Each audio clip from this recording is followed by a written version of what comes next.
Hi there, welcome to Prime Sports with me, Razak Musbao. Now let's start with the Women's Premier League final because that will take place on Saturday and all the attention will be at the University of Ghana Stadium where Hazaka's ladies and Ampem Dakwa will go toe-to-toe for the third consecutive time in the final of the Ghana Women's Premier League. And my colleague Lawrence Baidu has been assessing the team's chances and came through with this report. Both Hazaka's ladies and Ampem Dakwa ladies were winners of the Southern and Northern zones, beating Faith ladies and Northern ladies respectively to their titles. The two teams have faced each other in the last 3 years, with Ampem Dakwa ladies claiming the bragging rights in the last two meetings. The Hasmal ladies triumphed in the 2020-2021 meeting as they walloped Nanamba in the final 4-0, going on to represent Ghana on the continent. In the last two meetings, the Techiman-based side have done it on penalties. However, both teams will have an opportunity to fight for glory again this season after making the final. Speaking ahead of the game, assistant coach of Hazakes, Emmanuel Kwesi-Mensah, relishes the opportunity to face Ampem Dakwa ladies once again.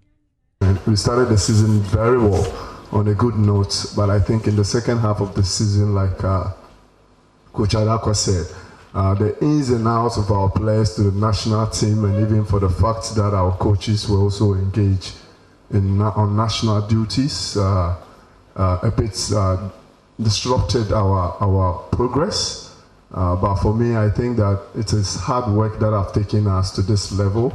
Out of the 10 teams in the Southern Zone, Hazakes have made it to the final. We feel very excited to be in the final because the other 9 teams would have loved to be here. And virtually, if we should have been left out of the final, people would like, what is happening to Hazakes? So it puts a lot of challenge on us, and we keep on working and working. Even when our final day action came to the point where we have to play Faith ladies before we book our final, it was more like 8 points lead. Now you make it very slim. But I think that is what is going to turn around our season, because we came down like in the quicksand. But the Faith ladies have turned things for us. Winning 3-0 gives us a lot of confidence. So for me, I think it's good and it's exciting for us to be in this final.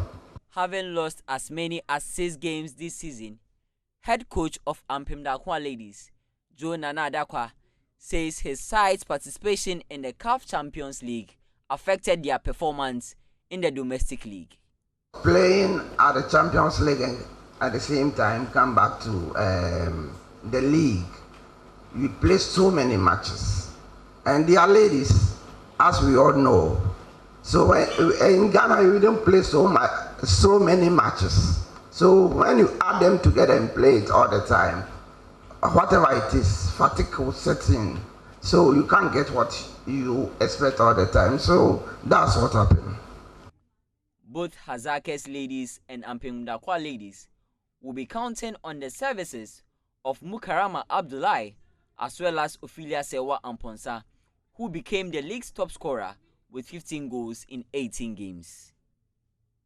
Ampem Dakwa ladies defend their title against the odds. You're going to make your way to the University of Ghana Stadium for that crucial game between Ampem Dakwa and Hazaka's ladies. But let's stay on women's football because one of Black Princess's player, Salamatu Abdulai, could be the next big stint from the northern part of the country after a recent success in the Maltese League with Siagi United. Now, Joyce Lawrence Baidu has been exploring her exceptional journey to an impressive performance this season. In 2022, Salamatu Abdulai spearheaded the Black Princesses campaign as they achieved qualification to play at the FIFA Under-20 Women's World Cup in Costa Rica. Unlike other female footballers who had difficulties choosing the sports, Salamatu's path was a straightforward one. So I began playing football when I was a kid. That was when I was 5 to 7 years. So beginning it as a child, it was not easy, you know, but due to the help of my parents, everything was working for me. Yeah, we normally face challenges, but like I said, my dad was a coach, so I didn't find it that difficult playing football because he used to help buying football kits for me. She thrived at Baga Baga Ladies in the Women's Division 1 League before a move to Northern Ladies. Salamatu would go on to become one of the key players in the national team, with the Black Maidens the starting point for the determined youngster. So I was in Baga Baga Ladies, and the U17 national team came up, the call-up came up. So I had the call-up before I moved to Northern Ladies. Before, I never had a call-up to the national team. I used to pray hard, train hard to be able to be part of them one day. And definitely when the list came out and I was there, that whole night I couldn't sleep. The excitement, everything was like, it was just overwhelming. I couldn't sleep. So I have to inform my mom, my friends, some of my friends who was close to me. Then we're so happy that night. Playing alongside the more famous Salamatu Abdulai at the Under-20 World Cup in 2022, she was hoping to make a name for herself, but that didn't go as planned. That was my first time of being in the World Cup, especially our first match against Japan. It was really tough. Going back to the camp, I couldn't sleep. I have to think, and suddenly I just let me just say, I felt there was a lot of tears on my face, and that's the game. You have to keep on, then you motivate yourself. Next time you have to do better than what you did there. Salamatu made the move to Malta, where she signed for Sweki United in the latter part of the 2022-2023 season. She won the domestic cup in her maiden season. The just ended one. Her club failed to claim any laurels, but individually, she swept many accolades, playing for the youth and senior teams. So this is the youth side player of the month. That was, August, September player of the month for the youth. And so that is it, player of the month for August and September. So this, should I pick it? This is for MFA, player of the month of September and October. And this was Malta best 11. And this was the top scorer. This is the youth player of the year season. And this is best player of the season for my Sui United. Looking forward to what lies ahead, the 19-year-old desires a spot in the senior national team, the Black Queens. For Salamatu, her journey with the Black Princesses may not be over after all. She is expected to join the team in camp as they prepare for the 2024 Women's Under-20 World Cup to be staged in Colombia. Ghana is drawn in Group E, where they will face Japan, New Zealand, and Austria. We wish Salamatu Abdulai the very best. And let's turn attention to the Ghana Premier League, because this weekend is expected to be an exciting encounter between Accra Heart of Oak and Great Olympics, as both sides look to escape relegation from the Ghanaian top flight. So these are the fixtures that will be happening this weekend. You can see there. So Real Time United, they are done. They're basically relegated. They're out of the Ghana Premier League. They'll be playing Kumasi Asante Kotoko. And then Accra Lions will play Dreams FC. And these games will happen on Saturday. And then on Sunday, you have Karela United, who are also battling relegation. They will play the league winners, the champions, FC Summertex. Play FC Summertex. Then Heart of Lions, also in the thick of the relegation battle. They will be hosting Legon Cities over there. Then you have Pofokotano, who have also been relegated from the Ghana Premier League, playing Brecum Chelsea on Sunday. Ediana will play in Saint-Germain. Gold Stars will play Midiama. The Nations FC will play Bechem United. And the big one at the Accra Sports Stadium later in the evening at 6 p.m., Heart of Oak versus Great Olympics. And it's expected to be a crucial game because Great Olympics need the point to try and stay in the top flight come next season. Likewise, Hearts of Oak needing the point to try and stay in the Ghana Premier League come next season. So the Ghana-Manchester derby is expected to be a very, very feisty one on Sunday. Now, let's turn attention to the Black Stars because following their victory against Mali in the World Cup qualifier, head coach of the side, Otuado, has been speaking, and he says that he has admitted the team indeed was challenged, struggled to cope with Mali despite the victory. Now, the Black Stars conceded 2 shots on targets in the early exchanges before ultimately going behind following a fictitious goal by Kamara Doumbia on the stroke of halftime. Close to the hour mark, Enes Nyama equalized with a towering header before substitute Jordan Ayew netted the injury time winner to claim 3 points for Ghana. However, ahead of Monday's game against Central African Republic in Kumasi, Otuado says his players will be ready to face the Central African Republicans and give their very best at the Barbara Sports Stadium. Big problems in the first 20 minutes. Mali made good pressing. We had difficulties to stand firm and be allowed too many chances. After that, I think the tempo of the game went down and we controlled the game to the half break. It was a little bit unnecessary to get the 0-1. I think it was also a little bit a lucky goal. But in the second half, we came back strong. I think we deserved to make the equalizer. We had some good crosses, some good chances, which went in, and then we scored.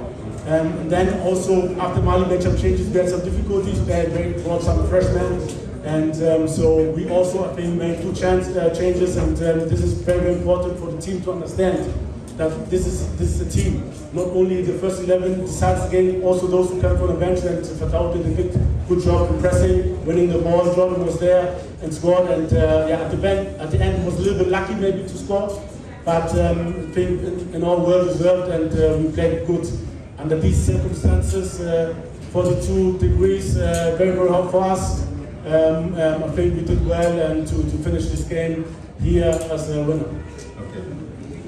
I can't say. I think we had a very good fighting spirit, but this game was the edge, to be honest. It was 50-50, you know.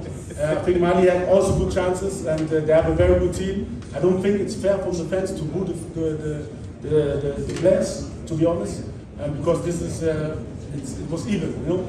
And at the end, our substitutions made the difference, and we scored, and we are very, very happy.